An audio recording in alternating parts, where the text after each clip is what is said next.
Story time! You. Here is chapter 2 of my book, Skip the Sunrise. It's a bit mangled now.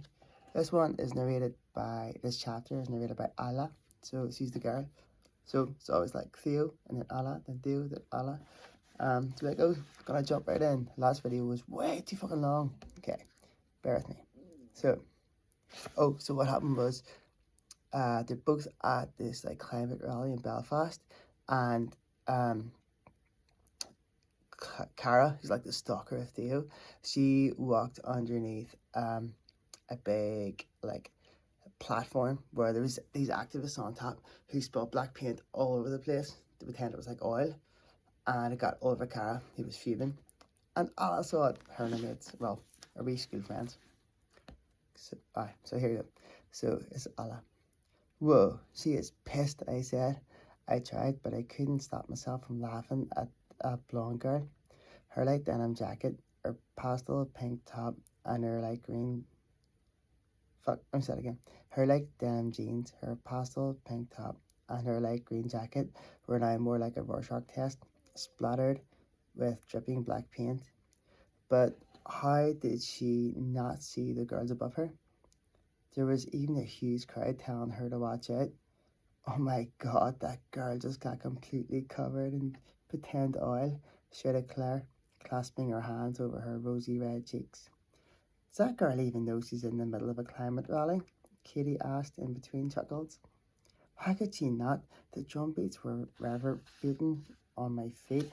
The colours of acrylic paints and on the banners and placards were bright and captivating. It was hard not to get caught up in the rhythm and chants like no more coal, no more oil, keep your carbon in the soil. The smiling faces that chanted so passionately made me feel like I was part of something bigger than me, as though I belonged here. It was so much fun to be here. However, at the same time, I had this uneasy feeling that somewhere someone was angry at me for being here. Maybe it was my own deep-seated guilt for skipping biology class to be here. I couldn't quite put my finger on it. Allah, do you want some paint on you?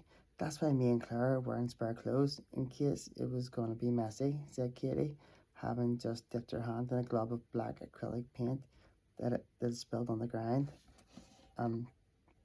Katie was in my science class. She was quite small for her age, but her bonkers personality made up for her size. I came to the school climate strike with her and Claire today.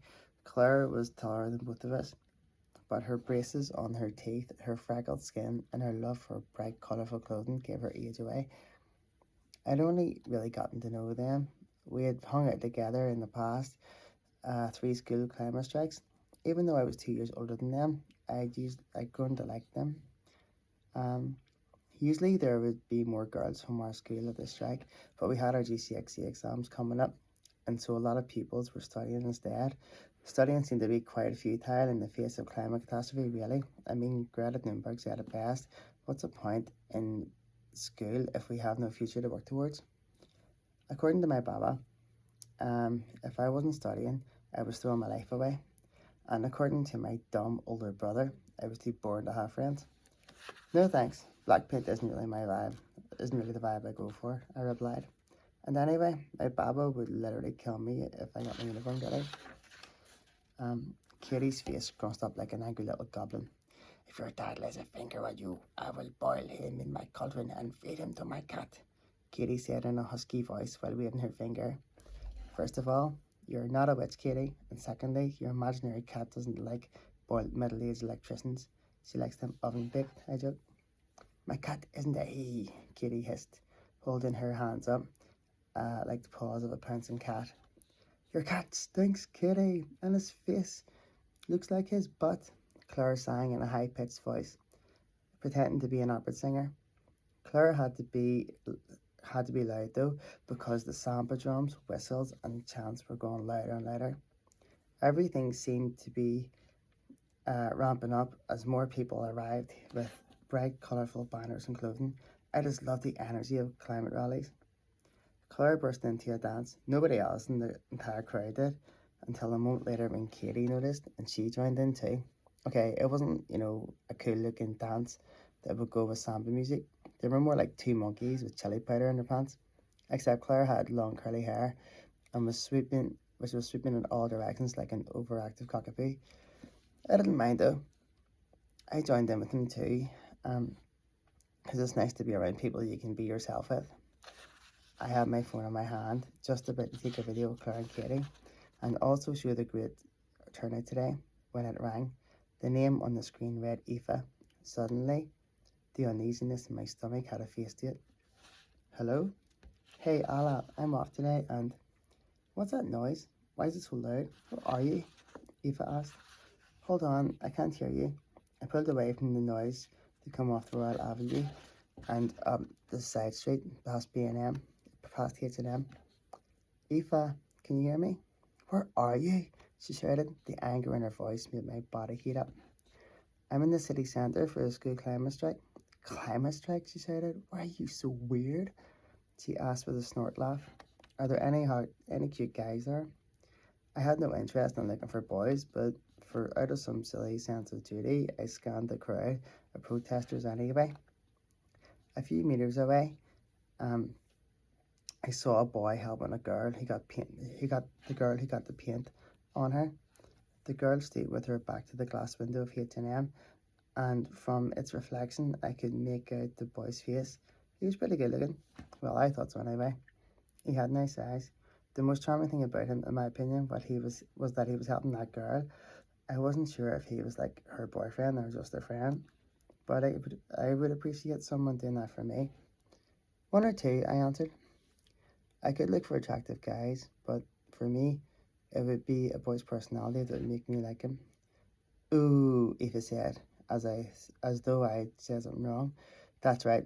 Stay away from environmentalist boys. Ew. What? Why? I asked with a half laugh of disbelief. How do you not know things? Aoife started, condescending as usual. Those environmentalist guys are all smelly. They don't clean themselves and they stay dirty on purpose. It's disgusting. You're joking, right? No, Allah, Aoife sighed. Everyone knows that, and also, you know what? They just want to have one night stands. That's how everyone knows how they stink, how much they stink. They stink, Allah. Good to know. Thanks, I suppose. As if I'm just here to find guys to sleep with, like. Look, Aoife said. Just ditch your protest thingy and come meet up with me and Megan. We're off work today. We can all go and get lunch. Why didn't you tell me you booked the day off? I can't just ditch the protest. I chose this over studying from GCSEs. So have my friends, Katie and Claire. I came here with them. It's my birthday, Aoife kind of roared. And you're going to hang out with a bunch of kids instead of me? My heart sank. I hate it when Aoife or Megan would be mad at me. I always felt like it was my fault somehow. Then I would feel guilty, so I would just never get mad at Aoife. There was a pull toward Aoife and Megan that I found so hard to resist. They were my friends. A friend is someone you stay loyal to, despite their transgressions. Nobody is perfect. That's what I've been telling myself for so long anyway. But we're going out tonight for your birthday. I have it all planned to see you then, I asserted. Aoife took a few seconds to respond. So, you're just gonna hang out with children at that freak show then? With those smelly boys? Fine. Another great decision, Allah. Hope it works out for you. Talk to you later, Aoife snapped. Whoa, okay, I shouted. So you're gonna behave like that to me again? Sometimes, Aoife, I think you're the reason humans have middle fingers, I returned, loud enough for the catharsis, but not loud enough to be heard over a climate rally. She hung up pretty early, actually. I think it was after, whoa, okay. But I really wanted to say that out loud. Regardless, my chest was thumping and my teeth were clenched. Okay, so maybe I did get angry at Aoife at times. And anyway, I had to write to you because that was just rude. Another great decision. That wasn't the first time Aoife or Megan criticised my choices. Anytime I brought up wanting to be a comedian, they would spend almost half the day making fun of me for it. When I mentioned going to climate strikes, they called me a tree-hugging hippie and told me I had all my priorities wrong. And anytime I tried to talk to a boy, they told me he was too ugly, too fat, too bored, or too nerdy. I guess if I were to meet someone at a climate rally, he'd be too smelly. Um, it was only at that moment where I carried so much anger that I think of their meanness as one big attack on me. It made my blood boil. However, as foolish as it may seem, I still considered Eva and Megan to be my friends. Um, I looked over at the guy helping the blonde girl from earlier.